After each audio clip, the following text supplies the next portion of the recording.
Buenos días, aquí les habla Mauricio Rodríguez desde Mérida, de Talbó Escuela y Talbó Estudio. Yo soy el que lleva un poco este barquito, hace ya 5 años estamos cumpliendo. Antes dimos unos cursos en la Alianza Francesa y después montamos este pequeño barco que aquí va, a pesar de todo, poco a poco. Este video lo hacemos en agradecimiento a todos ustedes, la gente del Zulia, y en especial para la Escuela de Fotografía y Videografía Julio Bengochea, que nos pidió algo de colaboración. Y bueno, decidimos hacer decirle unas pequeñas palabras acerca de los estereotipos en la fotografía.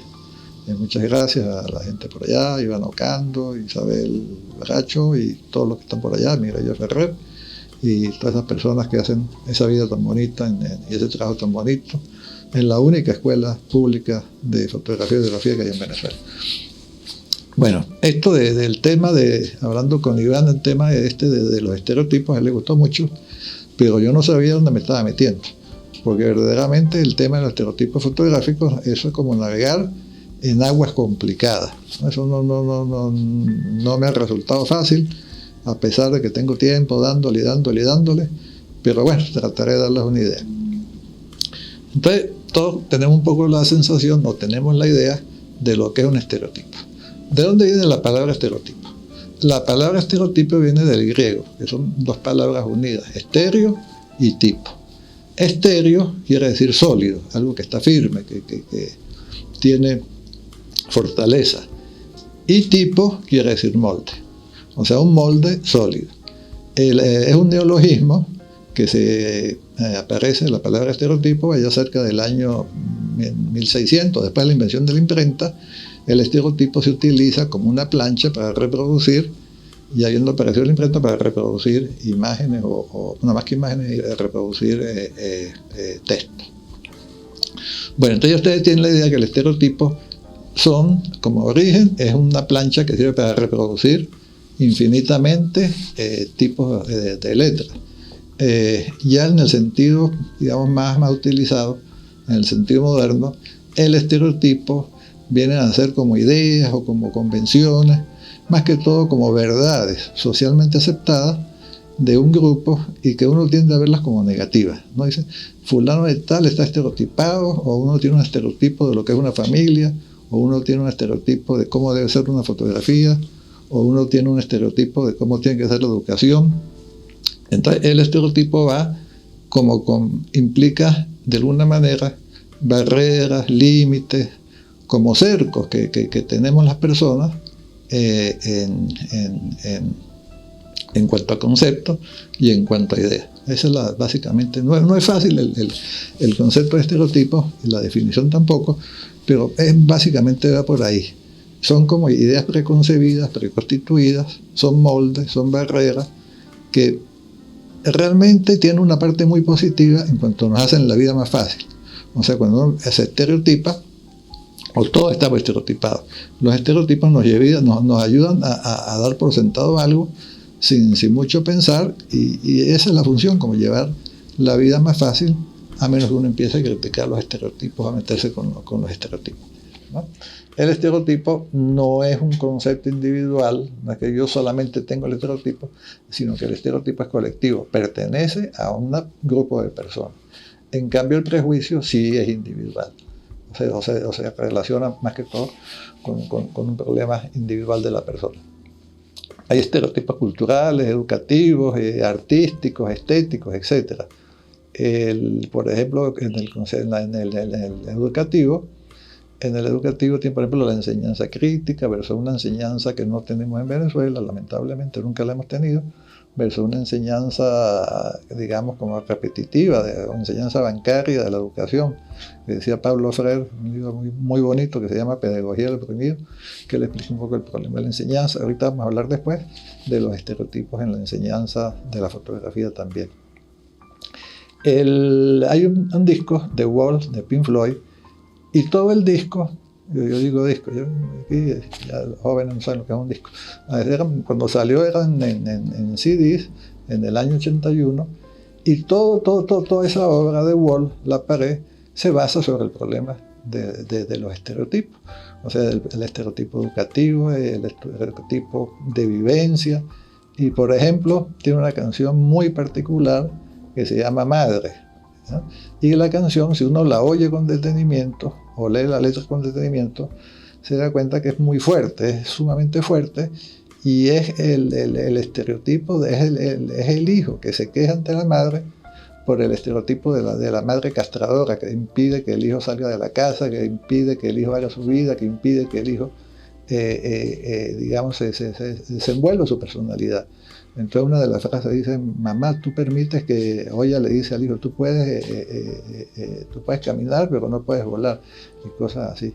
Y a la final el hijo le dice a la madre: madre, ¿por qué tuvo que haber sido esto tan fuerte, toda esta experiencia madre-hijo? Entonces ahí tienen un típico caso de estereotipo, y donde hay una rebelión hacia el estereotipo. Ahora, el estereotipo, una de las consecuencias de principales estereotipos es que nos coloca una barrera frente a situaciones, frente a vivencias, frente a relaciones con los demás. Si tenemos un estereotipo X, nos conseguimos una persona que no comparte nuestros estereotipos, entonces ahí cuesta de repente puede haber conflicto, o puede haber algo que no cuadre, o también puede haber algo que cuadre. No necesariamente puede haber discordia, sino también puede haber discordia en cuanto cada quien acepta que los estereotipos del otro son válidos para el otro y acepta respetar los estereotipos de cada quien. Es bueno diferenciar el estereotipo del cliché, que la gente tiende a confundirlos, y en algunas páginas de internet te pueden ver estereotipo y cliché como sinónimos, pero no son sinónimos. El estereotipo implica, digamos, ese sentido colectivo de que algo debe hacerse de determinada manera o que tenemos que pensar de determinada manera. En cambio, el cliché, digamos, en el lenguaje es un lugar común. Es algo, como en fotografía, es algo que es muy repetido, que es demasiado obvio, que en algún momento satura. Por ejemplo, estereotipos fotográficos, los turistas que van a un sitio, por ejemplo, a la Torre de Pisa, y se ponen todos con la mano así para que no se les caiga la torre.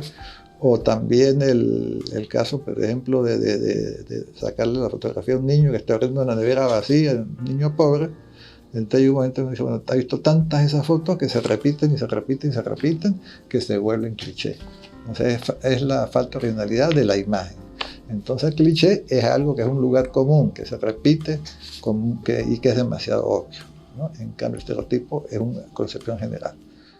Bueno, entonces una de las funciones o una de las consecuencias del estereotipo es que impide ver fuera del estereotipo. Les voy a poner 3 ejemplos que me pasaron a mí, o 3 vivencias que yo tuve, una hace 30 años, una como hace 12 años y una el año pasado. Bueno, la palabra vivencia en inglés tienen experience, experiencia. En español tenemos experiencia y tenemos vivencia. La palabra experiencia, bueno, es general, la palabra vivencia es particular. La palabra experiencia se usa prácticamente para todo. Tuve una experiencia muy mala en ese supermercado, tuve una experiencia muy mala con el mecánico del carro, que me lo dejó peor que como estaba, tuve una experiencia horrible con el dentista, etcétera, etcétera. En cambio, la vivencia es una experiencia pero de carácter íntimo. Y la palabra, que pareciera vieja, es una palabra nueva en nuestro vocabulario, es del siglo pasado, y la incorpora Ortega y Gasset, el filósofo español. En el siglo pasado la trae el alemán, la traduce el alemán y la pone en sus obras. No sé si en cuál de ellas, la revelación de las masas o alguna de ellas.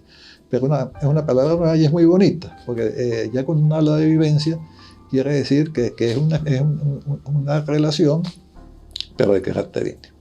Entonces, hace algunos ya 30 años, estaba yo en Italia y veo en el periódico, hace 30 años no había internet, no había celular, no había nada de eso.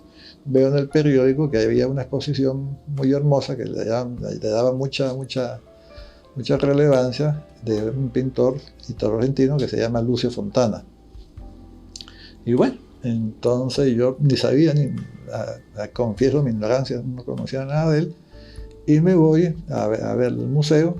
tuve que coger un bus, después el metro, después otro bus, caminar unos 10 kilómetros, y hasta que por fin llego al museo, la entrada carísima, y entro, y entonces empiezo a ver montones de cuadros, 30, 40, 50 cuadros, todos monocromáticos, pintados un solo color, y con la única característica que estaban rasgados, así con un exacto, con un cuchillo, ¿no? Entonces yo me digo, ¿qué es esto? Y yo pagué tanta plata para ver esto. Ave María Purísima, ¿no? O sea, de verdad que perdí 2 horas en llegar aquí, y ahora pierdo la plata entrando aquí, y aquello pues me parecía todo, como diciendo ahora, muy X, ¿no? Y entonces seguí viendo un poquito y dije, no, ya que perdí mi plata, no voy a perder mi tiempo y me voy. Cuando estaba a punto de salir del museo, algo pasó dentro de mí, que todo aquello se abrió digamos, en la parte espiritual mía, y empezó a parecer maravilloso. Entonces empecé, disfruté 1, disfruté 2, y la pasé de super. Fue una experiencia demasiado hermosa, esa primera experiencia o vivencia con esos cuadros de Lucio Fontana. Entonces, estudiando eso me dejó pensando por muchos años qué pasó ahí. O sea, porque yo al principio que rechacé esos cuadros así de primera entrada, después me parecieron hermosos, bellísimos, y menos mal que no me salí, porque si no hubiera tenido que pagar la entrada otra vez. Y en el fondo, pues en toda obra de arte, la característica de la obra de arte es que es un mecanismo mediante el cual el autor de la obra transmite una emoción. O sea, una obra de arte es un mecanismo que usa el artista para transmitir una emoción hacia las otras personas. Entonces está el emisor, que es la persona que genera la obra, está la obra, y está el receptor. En ese caso el receptor era yo, pero yo no podía verlo a primera vista por los estereotipos míos. Yo me imaginaba pues los cuadros, digamos, normales, que uno ve un caballo, una vaca, un retrato, un paisaje, cualquier cosa, pero no me imaginaba jamás en la vida un lienzo monocromático rasgado con un cuchillo. Y bueno, y es un poco lo que dice Marc Rothko, el famoso pintor que tiene los cuadros inmensos de 2 colores, 3 colores, ya muerto. Y él en una entrevista dice, bueno, si usted solamente ve las relaciones cromáticas de mi obra, está perdiendo el tiempo. O sea, los cuadros míos están hechos para generar las sensaciones básicas del ser humano, el dolor, la pasión, más que todo las de Marc Rothko son emociones tristes. La tristeza, la ausencia, la pérdida, todo lo demás. En cambio, en Fontana es un poquito más alegre. Bueno, pues entonces eso fue lo que pasó ahí. Esa es la primera experiencia.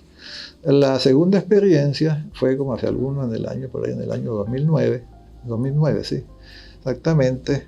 Me llaman de jurado en la Alianza Francesa aquí de Mérida, pero había un concurso de fotografía y había que escoger una que iba a competir con cerca de 1000 y tantas fotografías más, una por alianza en el mundo, hay más de 1000 alianzas en el mundo, en el Salón Louis Vuitton de París, y a la final el primer premio se ganaba un pasaje y una semanita por allá en París, no estaba mal, y los otros 19 o los otros 18 se ganaban la exposición de su fotografía en la sala Louis Vuitton, que tampoco estaba mal, el super premio los dos.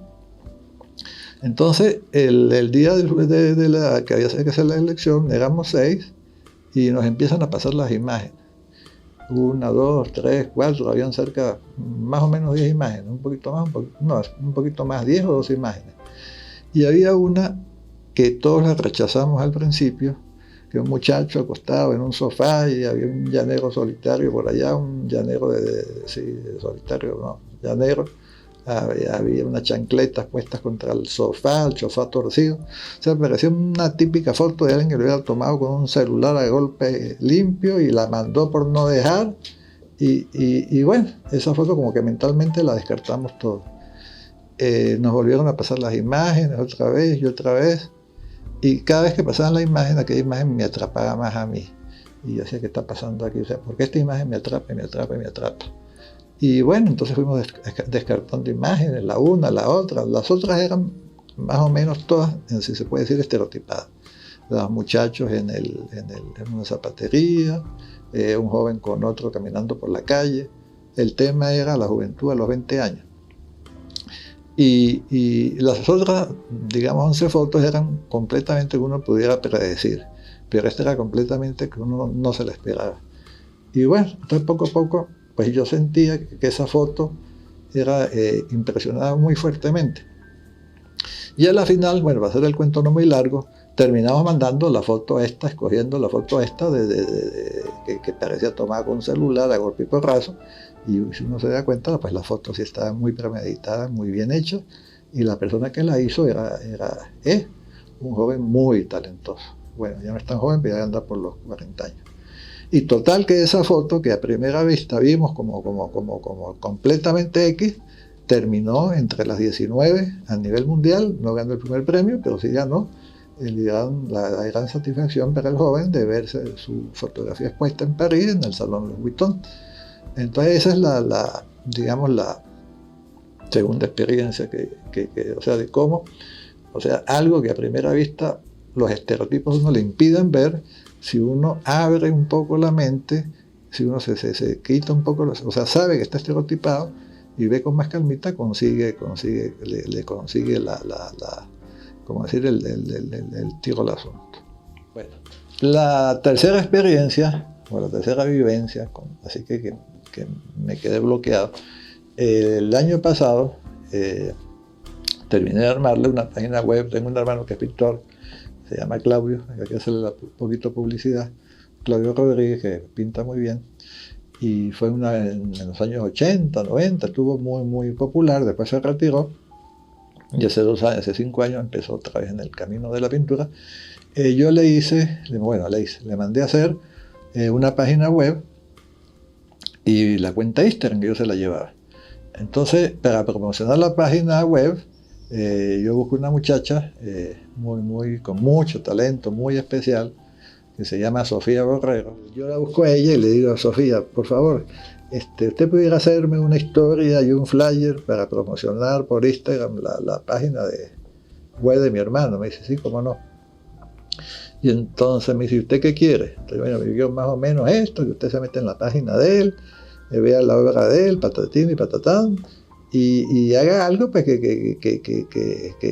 no sea clásico, sino, digamos, una historia y un flyer que sean, digamos, en sintonía con el trabajo de mi hermano. Ah, bueno, cómo no. A los días me manda la historia y me manda el flyer. Y cuando yo los veo, digo: ay, Dios mío, ¿qué le pasó a Sofía? Ay, María, ¿cómo voy a poner yo esto aquí? Ay, no. Y después dije, pero no le digo. Entonces después me acordé de todas las cosas que he vivido y dije: no, voy a dejarlo hasta mañana. Y dejo acumular, o sea, dejo que esas imágenes del flyer y la historia se queden en mi cabeza un tiempito y ya mañana veré qué hago. Y al rato, a las 2 horas, a las 3 horas, empiezo a ver y empiezan a sedimentar esas imágenes en mí. Y yo dije: cónchale, pero mejor historia y mejor flyer no pudo haber hecho Sofía. O sea, incluso cuando yo subí la historia y subí el flyer, tuvieron mucha receptividad por parte de artistas, de pintores también, que les encantó el trabajo que ha hecho Sofía. Pero entonces yo estaba, digamos, como uno estereotipado, en el sentido de que esperaba un flyer convencional, de ese tipo de cosas. Yo mismo le pido que no me haga algo convencional, y cuando me manda lo que yo le pido, entonces yo mismo lo rechazo. Entonces, ¿qué pasó? Que el estereotipo mío impidió que en ese momento yo viera, digamos, la calidad artística de Sofía y lo bello que había sido el flyer y que había sido la historia. Y sin embargo, bueno, entonces el tiempo me permitió sedimentar, dejar que entrara, digamos, en la emisión que hace Sofía con el flyer, con la historia, y que, digamos, el cerebro mío, los sentimientos míos aceptaran ese flyer, esa historia, que ha resultado extremadamente bello. Entonces, ¿qué pasó en los 3 casos? En los 3 casos yo me enfrenté a una obra de arte que los estereotipos míos pusieron una barrera adelante y no me dejaron ver a primera vista. Y en algún momento se desbloqueó esa barrera. La pregunta es: ¿todos tenemos esa misma capacidad? ¿Todos tenemos los mismos estereotipos? La respuesta es no. Yo de verdad que no puedo entender, o sea, entiendo el proceso, pero lo que no entiendo ni nunca creo que entenderé, es qué fue lo que hizo, por qué se me desbloqueó en un momento determinado la barrera, porque en el caso de la fotografía de Fabián Rodríguez, se llama el autor de la foto, yo la foto se la muestro a muchísimas personas y que de 501 que le ha gustado la fotografía. Las demás no la consideran válida. Pero bueno, cada quien tiene sus estereotipos particulares. Entonces, con la obra de arte, aquí rapidito pasa una cosa, que la obra de arte es, digamos, el mecanismo para transmitir una vivencia, una emoción.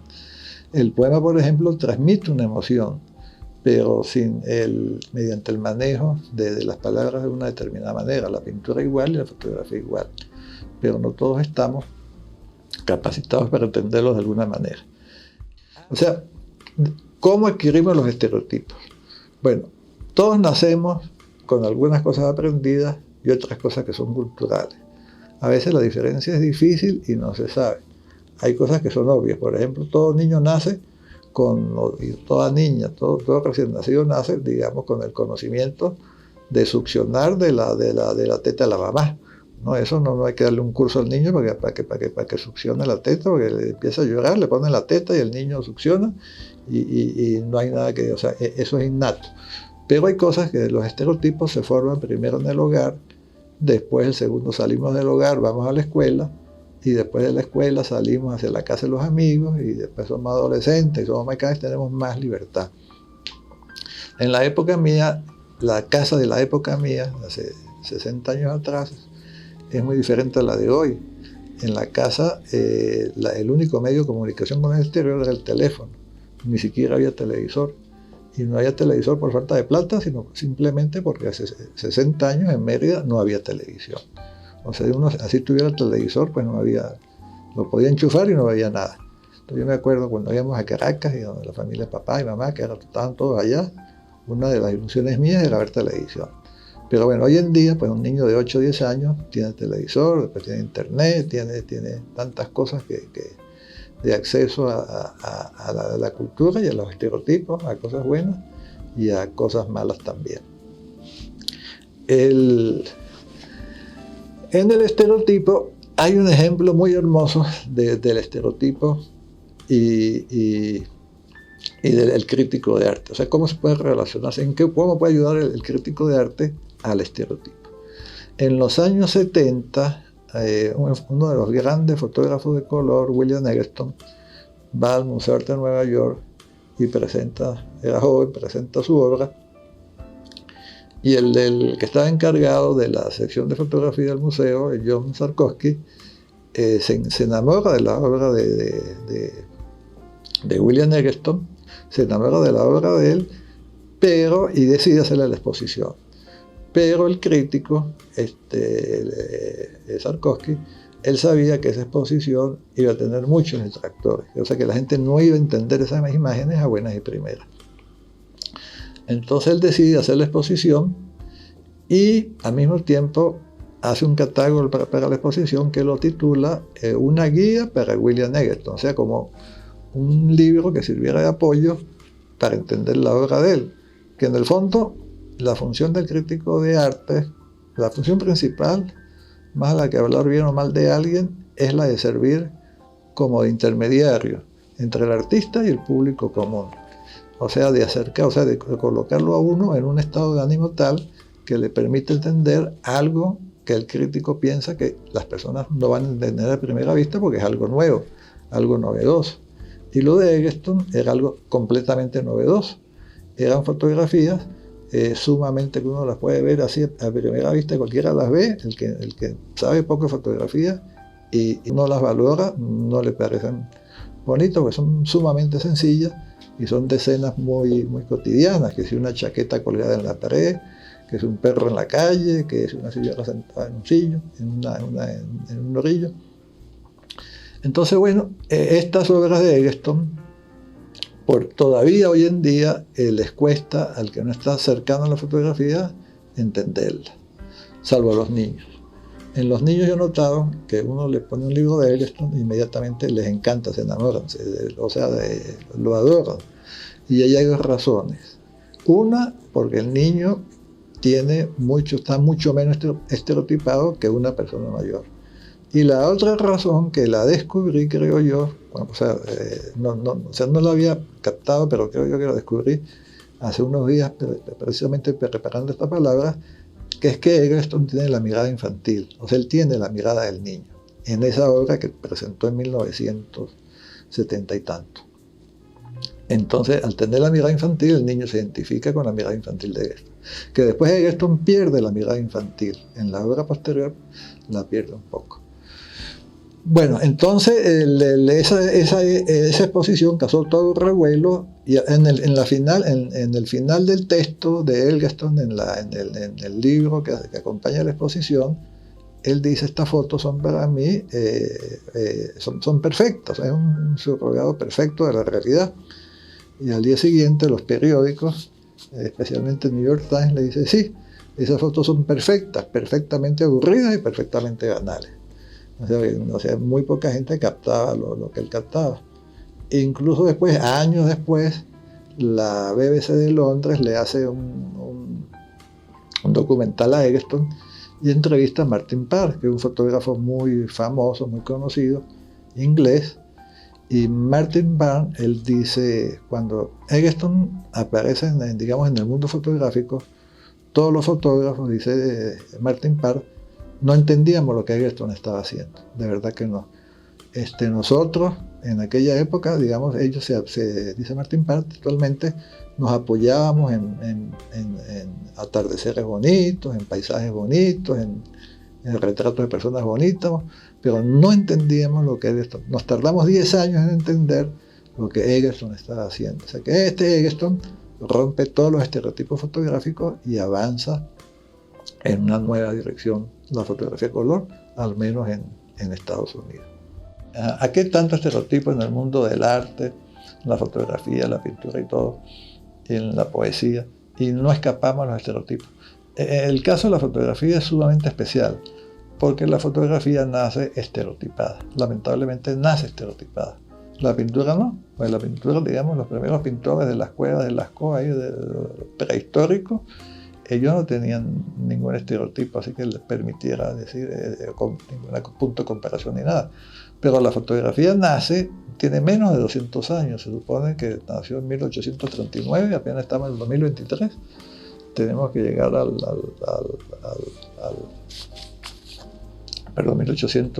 tenemos que llegar al 2039 para cumplir los 200 años.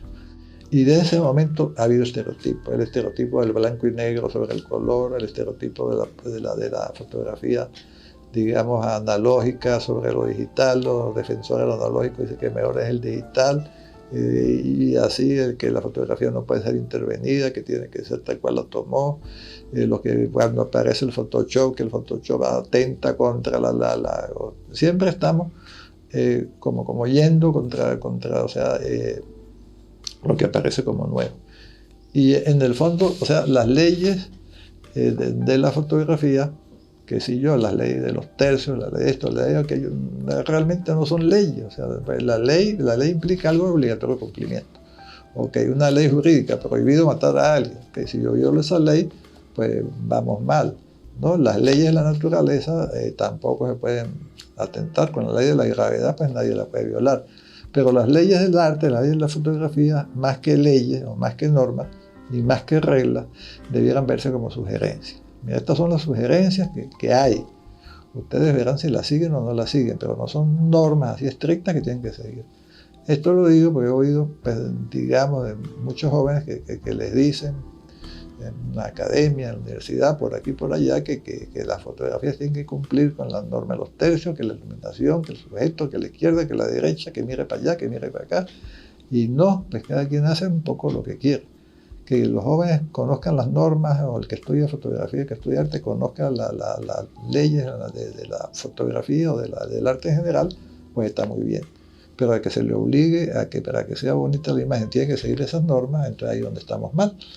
Entonces, llegamos al tema de la enseñanza de la fotografía. Aquí les voy a leer un texto de Walker Evans, fotógrafo del siglo pasado, texto muy hermoso, muy corto. Le hace una entrevista en el año 70, por allá, y le dice, ¿qué le dice usted a sus estudiantes? Le pregunta el entrevistador. Y entonces él le contesta, voy a leer aquí un momentico. Dice, primero que todo, les digo que el arte no se puede enseñar, pero que se puede estimular y que se pueden derrumbar unas cuantas barreras. Y que se puede crear una atmósfera, una especie de contexto de aprendizaje que sirva de entrada a la actividad artística. Pero la esencia en sí misma, la esencia del arte, es un secreto tan difícil y tan inatrapable, dice, o sea, no se puede llegar a él. Dice, y uno no puede inyectarle talento a nadie, ¿no? Cuando llega esto que uno no puede inyectarle talento a nadie, es o la persona tiene talento para ser fotógrafo o la persona no tiene talento, pero no se le puede inyectar. Entonces eso recuerda mucho, digamos, el libro, la obra El poeta de Khalil Gibran, el profeta de Khalil Gibran, que es una obra que aquí poco la leemos, pero es sumamente educativa y a nivel espiritual, a todo nivel. Y cuando habla de la enseñanza, resume, condensa el problema de la enseñanza y dice así, el profeta. Dice, nadie puede revelarles nada que no se encuentre ya a medio despertar en el alba del conocimiento que ustedes poseen. O sea que si uno no tiene actitud, nadie se la puede estimular, nadie se la puede despertar. Dice, el astrónomo les puede hablar de su comprensión del espacio, pero no les puede dar su comprensión. El músico les puede hablar del ritmo que se consigue por doquier, pero no les puede dar el oído que capta el ritmo ni la voz que da eco. Y el que es conocedor del peso, el que es conocedor de la ciencia de los números puede hablarle de los ámbitos, del peso y la medida, pero no los puede llevar hasta allá. Pues la visión de un hombre no presta sus alas a otro hombre. Entonces el que tiene talento no puede inyectarle talento a otra persona. Eso es lo que dice Buquerque. Pero lo que sí puede hacer una persona, digamos alguien que se dedique a la enseñanza, es inyectar estereotipos. Lamentablemente, no, ojalá se fuera al revés, que se pudiera inyectar talento y quitar estereotipos, pero no. El talento o se tiene o no se tiene. Lo que se puede es despertar, se puede promover, se puede aumentar. En cambio, los estereotipos sí se pueden inyectar, y eso es lo que hace más de una persona, tanto en el ámbito de la enseñanza de la fotografía, de la pintura, de la escultura, del derecho, en cualquier área del conocimiento. Bueno, después sigue Walker Evans, en el pequeño texto, a la pregunta que hace como estudiante, dice, me inclino hacia el encantamiento, hacia el poder visual del sujeto estéticamente rechazado. Creo que uno debería de decir estas cosas a la primera y de una vez empezar a hacer algo distinto a lo que se hace normalmente. Y dice, y para eso debe ser la universidad y las casas de estudio, un lugar de estímulo e intercambio de ideas, una posibilidad de darle a la gente el privilegio de comenzar a adquirir algo de la riqueza de la vida humana en general, que está dentro de todos nosotros y que necesita ser desbloqueada. Entonces Walker está consciente, digamos, estas pequeñas líneas del proceso de estereotipo, de estereotipación de cada quien, y que en el fondo la enseñanza es simplemente o básicamente principalmente para desbloquear a los jóvenes, también los mayores pueden estudiar, para desbloquear a las personas en general de todas esas barreras de límite que se tienen en el mundo del arte, en el caso de él. Hablando un poco ya, otra autoridad, digamos, en materia de estereotipos, en 1958, Cal Querenza, que era es un joven, ya no es tan joven, para esa edad tenía, en el 58 tenía 23 años, y ya una universidad americana lo había contratado como asistente fotográfico, y ahorita un gran fotógrafo en blanco y negro. Él escribe en el 58, a los 23 años, un artículo que lleva por título Estereotipos, barreras a la experiencia fotográfica. Y ves un artículo de una cuartilla y media, página y media, y realmente es muy hermoso, muy bonito. Les voy a dar aquí las principales, el artículo no es muy fácil de conseguir, les voy a dar aquí las principales ideas de este artículo. Dice, la mayoría de las veces nuestros estereotipos nos impiden ver, bloquean nuestra visión de las fotografías, pinturas o poemas. Eso fue lo que me pasó a mí cuando me encontré con los cuadros de Fontana, con la fotografía de Fabián, con la historia de Sofía y todo ello. No todos tenemos los mismos estereotipos. Tendemos a rechazar lo que no encaja en nuestros estereotipos. Si algo se sale del estereotipo que tenemos, lo rechazamos. Dice, poco común es el individuo que sin esfuerzo y entrenamiento puede dejar fuera de la puerta sus estereotipos cuando ingresa en la vivencia de la fotografía. La vivencia nunca es unidireccional, requiere conexión con la otra persona. Y esa conexión entre ellos requiere una carga de cada quien, una sensibilidad que capte la frecuencia del artista. Esto no es textual, estoy más o menos yo resumiendo las ideas. Entonces la vivencia es entre las dos personas, entre el emisor de la obra y el receptor de la obra. El fotógrafo se entrega libremente, sin inhibiciones, y si el espectador hace lo mismo, se produce un estado de mutuo compartir. Esto Michael Gregory, un famoso profesor universitario, diría que es un caso de experiencia que casi mística. Una vez que la vivencia ocurre, deja de existir la pintura, el poema, la fotografía. Solo queda la vivencia. Y uno se pregunta, ¿existe otra manera de entender un poema de T.S. Eliot, o a Bach, o Alfred Stieglitz? Ellos pasarán, pero las vivencias permanecen. Entonces, cuando uno capta la obra, cuando la obra se comunica, uno logra la comunicación, la vivencia con la obra, queda la vivencia, la obra queda aparte, o sea, la obra permanece en el tiempo. El autor desaparece, el autor se muere. Bach está muerto, Van Gogh está muerto, Picasso está muerto, pero están las obras de ellos que transmiten las emociones que ellos dejaron en su cuadro, en su pintura, en la fotografía. Ya un poco acercándonos al final, aunque me entiendo hablar mucho, va a quedar largo, pero bueno. Les voy a leer unas partes de un ensayo de T.S. Eliot titulado La tradición y el talento individual. T.S. Eliot, para que no lo conocen, es un poeta sumamente especial que nace a finales del siglo XIX, 1800 y tanto, y vive en el siglo XX, y en 1948 creo que gana el Premio Nobel de Literatura. O sea, no es ningún poeta así pico y pala, sino completamente reconocido. Y además de poeta, es ensayista.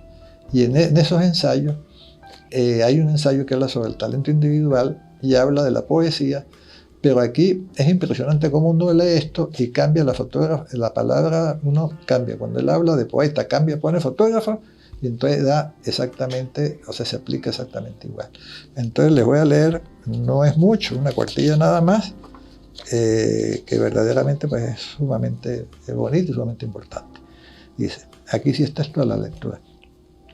Hay que insistir en que el poeta, que la cambiamos por fotógrafo, debe desarrollar o procurar la conciencia del pasado y luego continuar desarrollándola a lo largo de toda su carrera. Quien quiera que sea no encontrará descabellado que el pasado debe haberse alterado por el presente, tanto como el presente debe dejarse guiar por el pasado. Y el poeta consciente de esto estará también consciente de las grandes dificultades y responsabilidades inherentes al caso. Entonces, ¿qué pasa? En el fondo él dice que cuando, digamos, aparece alguien que rompe con los estereotipos, que rompe con la tradición, entonces esa obra nueva altera todo el pasado. ¿Por qué? Porque esa obra nueva hace que todo el pasado se desencaje, porque esta obra nueva tiene que entrar. Entonces, la manera para llegar a la obra nueva es entendiendo el pasado. Entonces, por eso uno ve los jóvenes que quieran estudiar fotografía, agarrar la cámara y tener un libro de cómo sacar las fotos perfectas, ¿no? Entonces ya con eso ya se declaran fotógrafos y se ponen en venta sus servicios. Y la fotografía va más allá de tener una buena cámara y de leer un manual que le diga cómo hacer las fotos perfectas. Entonces el manual lo que dice es la regla de los tercios, la luz, la posición, la hora azul, todas esas cosas que son sugerencias, pero no va a la esencia del arte. Entonces el fotógrafo, el poeta, tiene que tener una conciencia del pasado, hay que estudiar el pasado para poder entender el presente, ¿no? El poeta o fotógrafo, dice Eliot, debe estar muy consciente de la corriente principal. O sea, la corriente principal es lo que en este momento está, digamos, como abriendo el camino hacia el futuro, que de ningún modo necesita pasar por las reputaciones más distinguidas. O sea que verdaderamente lo que está abriendo el camino hoy en día y cada día, en cada momento de la historia, no son precisamente los más prestigiosos o los más reconocidos, sino eso es lo que hay que ubicar, sino quiénes son los que a la final van a quedar. Dice, el poeta, el fotógrafo, debe tener plena conciencia del hecho obvio de que el arte nunca mejora, ¿no? Pero que la materia del arte no es exactamente la misma en todos los casos. ¿Qué es esto de que el arte nunca mejora? El arte no avanza, o sea, no avanza como puede avanzar la ciencia avanza. No es lo mismo la matemática que tenemos hoy en día a la matemática que había hace 2000 años. No es lo mismo la física, el conocimiento físico que había hace 2000 años al conocimiento físico que tenemos hoy en día. Entonces la física, la química, la matemática van lineales en el tiempo. Cada día hay un conocimiento mayor científico y un conocimiento tecnológico mayor. Pero en materia de arte, lo dijo Picasso una vez, después de la Cueva de Lascaux no se ha avanzado nada. O sea, se cambia, aparece la fotografía, aparece la danza, aparece la arquitectura, aparece todo. Pero el arte lo que hace es dar vueltas sobre sí mismo, con ideas nuevas, utilizando lo que nos permite. La tecnología y el arte van de la mano. No es lo mismo pintar con huevo que pintar con óleo. O sea, antes del óleo era la pintura con huevo. No es lo mismo la arquitectura con materiales muy básicos a hoy en día, que hay materiales como el acero que permite hacer edificios de 200 pisos. Antes eran más limitados. Antes estábamos limitados también los pisos de los edificios por el ascensor. Hasta que no se inventa el ascensor no se puede hacer un edificio de 80 pisos. ¿Y quién va a subir 80 pisos a pie? Bueno, hay muchas personas que aprecian la expresión en verso de la emoción sincera, y hay un número más reducido de personas en condición de apreciar la excelencia técnica. Pero muy pocos saben entender una expresión de emoción significativa, una emoción que palpita y vive en el poema y no en la historia del poeta. Aquí pudiera ser que palpita y vive en la fotografía y no en la historia del fotógrafo. La emoción del arte es impersonal, y el poeta fotógrafo no puede alcanzar esta impersonalidad sin entregarse por enteramente a su obra. Difícilmente sabrá lo que debe hacer a menos que habite, esta es la parte más importante, digo yo, bueno, todo es importante en este texto, pero la parte más hermosa, dice, les leo de nuevo, difícilmente sabrá el fotógrafo al poeta qué debe hacer a menos que habite, o sea, que se logre ubicar en ese momento de tiempo que no es meramente presente, sino el momento presente del pasado, y que tome conciencia no de lo que está muerto, sino de lo que está latiendo. O sea, tenemos que, resumiendo un poquito las ideas de Helios, hay, digamos, un conocimiento hoy en día, o sea, la persona un joven entra en el mundo del arte, tiene un conocimiento del pasado, aparecen cosas nuevas, hay algo que está todo el tiempo, está en movimiento, el arte está en movimiento, da vueltas y vueltas y vueltas. No es lineal, pero da vueltas y vueltas y vueltas, con la tecnología, con las ideas, con esto, con los estereotipos que caen y todo lo demás, pero que tome tanto idea de lo que está latiendo. Latiendo es lo que está apareciendo en este momento y que está rompiendo los estereotipos y va un poquito más allá. ¿Qué es lo que está latiendo? ¿Qué es el futuro? Eso todavía no lo sabemos, porque lo que es bueno, lo que es malo, lo que es bueno, malo, lo que queda, lo que no queda, como decía Jorge Luis Borges, el mejor antólogo o la mejor antología la hace es el tiempo, no la hacen las personas, sino lo que va decantando el tiempo, lo que va quedando. En Venezuela vale la pena hablar ahorita, el caso muy especial de un joven fotógrafo de 32, 34 años que se llama Ronald Pizzaferrato. Este muchacho de estrato muy humilde, con un ojo fotográfico extraordinario, amante del graffiti, que se mueven entre la clase media y las clases marginales. Él trata, digamos, de ingresar en la órbita fotográfica de Caracas y es rechazado de alguna manera. O sea, los estereotipos fotográficos lo rechazan. Entonces él se va a Suiza como migrante, a pegar bloques, a hacer andamios, a lo que le saliera. Y en un momento determinado manda una foto suya a un concurso en Suiza y gana el concurso. Y manda otras fotos y gana otras cosas. Y yo no sé muy bien cómo es la historia, pero por ahí va. y a la final terminan becándolo en la Universidad de Zúrich para estudiar artes visuales. Y, digamos, una más prestigiosa universidad de Suiza. Y publica un libro que se llama Plomo. El libro Plomo es representa un poco lo que, digamos, los jóvenes preocupados por la fotografía, y más que por la fotografía, por la conexión de ellos con la gente, representa. Plomo no es el libro clásico de fotografía que uno ve imágenes bonitas, feas, regulares, y más nada con un prólogo de alguien muy famoso. Pisa Ferrato lo llama Plomo es un libro dedicado a la violencia caraqueña, a los códigos, a los tipos. Y él, además de ser un fotógrafo extraordinario, es un investigador que se preocupa por ver la violencia más allá de la imagen.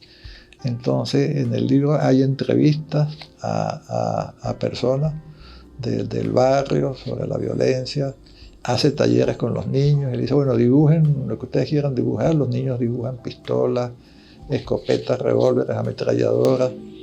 Incluso el libro tiene un ensayo muy hermoso sobre, creo que es un historiador, no me acuerdo el nombre, que habla sobre el problema de la violencia, pero todo el libro es como una especie de multidisciplinario, realmente no es tan multidisciplinario, sino que él entrevista a personas, coloca sus propios textos, coloca las imágenes, y el libro se lo publican. Hay una editorial muy famosa en materia de fotografía, no me acuerdo el nombre, en Suiza. Y ese libro, para mí, de alguna manera, representa, digamos, eso que dice Elliot, lo que está latiendo en este momento. Y es un poco lo que yo veo en los jóvenes muchachos preocupados, digamos, por la problemática del país, del mundo también. O sea, no solamente el país, estamos en crisis, todo el mundo, el cambio climático, las guerras, todo esto, donde la fotografía no es nada más la imagen bonita simplemente, o la imagen de la pobreza, sino que en Plomo el autor viene de ese mundo de la violencia, se mete en la violencia, toma las imágenes, comparte las imágenes, entrevista, incluso hace la fotografía, las capturas de los WhatsApp de la compra y venta de armas por teléfono en el barrio, y nos muestra, digamos, hace algo que ningún fotógrafo había hecho antes en Venezuela. Porque uno puede ver el trabajo de otros fotógrafos acerca de la pobreza en Venezuela, que hay muchos, pero es como una fotografía alejada de la realidad, pero que muestra la realidad, pero no está inmersa en la realidad esa violenta que vivimos. Bueno, entonces Pisa Ferrato hace un trabajo completamente innovador y completamente que rompe contra todos los estereotipos del fotolibro, al menos el venezolano. Y su libro pues, se lo publica, como le dije, allá en Suiza. A mí me costó horrible conseguirlo, lo tengo. Lamentablemente, pues todavía me cuesta digerirlo, o no he tenido la capacidad de digerirlo, porque son esos libros que hay que verlos varias veces, con calmita, no solo las imágenes, los textos. Y lo tuve poquitos días antes de que ustedes me invitaran a dar estas palabras, entonces tuve que dejarlo a un lado y dedicarme al tema de los estereotipos, que yo pensé que era muy fácil, y no me resultó nada fácil llegar a estas palabras, pero bueno, traté de hacerlo mejor. Pero el libro sí es verdad que ya, digamos, hay un libro que se llama La fotografía lo cambia todo, de hace 13, 14 años, donde hay uno de los que participa en el libro que dice, bueno, el mundo necesita más que nunca fotoensayistas sumamente calificados y que tengan un dominio, digamos, cultural de aquello que está trabajando. Porque, bueno, antes, digamos, la fotografía está limitada a pocas personas. Hoy en día, pues, todos somos fotógrafos con el celular. Entonces, en el fondo, para buscar una fotografía más calificada, una fotografía más como que de más avanzada, ya no es solamente la cámara y la estética, sino que también está el compromiso del conocimiento cultural. Y esto es lo que hace Ronald Pisa Ferrato. Lo que estoy diciendo así es por encimita, sin mucha profundidad, pero la verdad que quedé ultra fascinado con la primera vista que le di al libro, y le di otra segunda, pero es un libro que uno necesita por lo menos 3-4 meses para verlo con calma y poderlo entender. Y esto de ser rechazado por estereotipos, pues no es algo, o sea, no es algo que no sea común, porque si les cuento, los que no lo saben, a la Rowling, la autora de Harry Potter, que fue el libro más vendido, un amigo mío que tiene librería me dijo: Mauricio, ese fue el libro que revolucionó la caja registradora de todas las librerías. O sea, de cada 10 personas, 8 entraban a comprar a Harry Potter. Ella lo escribió sentada en un McDonald's por allá en Inglaterra, en otro McDonald's, a mano, y lo presentó el manuscrito a una editorial, a otra, la rechazaron, hasta que por fin alguien la aceptó, y es una de las autoras más exitosas del siglo pasado. Entonces imagínense ustedes lo que la rechazaron, cómo estarán de arrepentidos. Bueno, entonces yo un poco, para ir terminando, que los tengo aquí ya me imagino que los tengo dormidos, o casi dormidos, los dejo con algunas preguntas, ¿no? ¿Estamos todos estereotipados? O sea, todas las personas están estereotipadas. Yo creo que la respuesta, en principio, sí. Todos tenemos estereotipos, todos tenemos, incluso tenemos barreras que nos impiden aceptar no solo el arte, sino también otras situaciones, otras personas. Están los que no pueden ver, digamos, barreras sexuales, de género, barreras culturales, de literatura, de lenguaje, etc. Todos estamos estereotipados. Yo estoy estereotipado, claro que estoy estereotipado. Y más de lo que yo pensaba. Hace un par de años, a una periodista del New York Times, que se llama Isabel Wilkerson, que nació en 1961, publicó en el New York Times un ensayo sobre que se llama Casta, sobre las castas, pero hace castas a los estereotipos, en el fondo. Y cuando yo termino un artículo largo, un ensayo largo de unas 15 páginas, me di cuenta, me sentí mal, porque dije: concha, no que me haya quedado en cuenta que yo, digamos, de alguna manera también discriminada sin darme cuenta. Y ella el año siguiente se gana el premio Pulitzer, y bueno, si el ensayo es súper maravilloso, el libro debe ser mejor todavía. Pero pueden buscar, vale la pena que busquen el ensayo en el New York Times, Isabel Wilkerson. A algún lado le dejaremos anotados el nombre de ella, y ella cuenta toda su experiencia, que incluso una vez que la mandaron a entrevistar a un gran empresario, y el empresario la vio, y la vio mujer y la vio negra, y decía: no, es que un periodista de New York Times no puede ser negra ni puede ser mujer. Entonces no la recibió, e incluso llamó al periódico y no hubo forma ni manera de que la recibiera.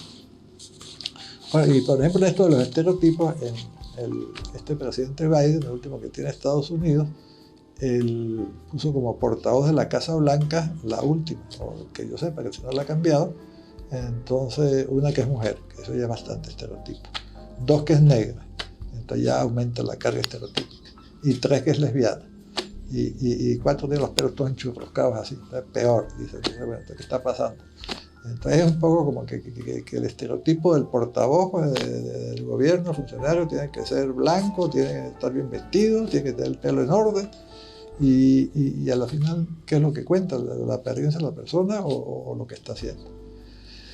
Entonces cada día pues se avanza. Bueno, hace 60 años una mujer no podía andar en pantalones en la calle, en los liceos aquí no la dejaban entrar, y todo ha ido pues así evolucionando, algunas cosas para bien, otras cosas para mal. Los valores van cambiando, los valores son cambiantes, los valores no son inmanentes. Si los valores no cambiaran, estuviéramos pensando igual que hace 500 años, que hace 2000 años atrás.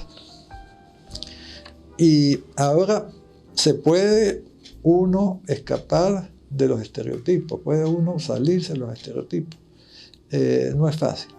Digamos, el camino ya para terminar, el camino que yo he pensado en estos días de uno salirse de los tipos es dudando de lo que uno hace y de lo que uno ve. Porque si uno, o sea, asume por cierto todo lo que oye, todo lo que ve, todo lo que lee, todo lo que hace, entonces nunca se va a salir de los estereotipos. Pero si no, uno le dicen algo, uno ve algo y dice, bueno, pues esto es distinto, está bien, está mal. En la medida, la duda es lo que hace avanzar. Si no es por la duda, la humanidad no avanzaría. Tanto así que Descartes, cuando dice pienso, luego existo, él dice, bueno, yo quiero partir de un punto que no tenga ninguna duda. Yo quiero construir un razonamiento a partir de lo más sencillo. Entonces, lo más sencillo no es que los aviones vuelan ni que las gallinas caminan, no, lo más sencillo es que si estoy pensando, que yo estoy pensando es porque existe, eso es lo más básico que puedo llegar. Y a partir de ahí construyo todo lo demás. Y entonces en esa construcción, la historia, la iglesia, los políticos, la cultura, pues van generando estereotipos y vamos cayendo en ellos. Bueno, entonces, muchísimas gracias a todos ustedes. Los dejo con unas caricaturas de Pixel Crush, no sé cómo se pronuncia. Pixel y Crush, CRUS, sobre algunos estereotipos de fotógrafos, estereotipos de fotógrafos y estereotipos de modelos fotógrafos, ¿no? Los modelos femeninos, los fotógrafos masculinos. También después hizo fotógrafas femeninas caricaturas, pero las buscan ustedes por internet. Bueno, muchísimas gracias, felicitaciones de nuevo por ese aniversario número 31-32 de la Escuela Julio Goycoechea, y desde Mérida pues le deseamos nuestros mejores parabienes y que el futuro pues sea cada vez mejor para ustedes, para nosotros y para todos, a pesar de la violencia, de la guerra y de esto y de aquello, y cosas que siempre han estado presentes. Bueno, ya no más, buenas tardes y hasta luego.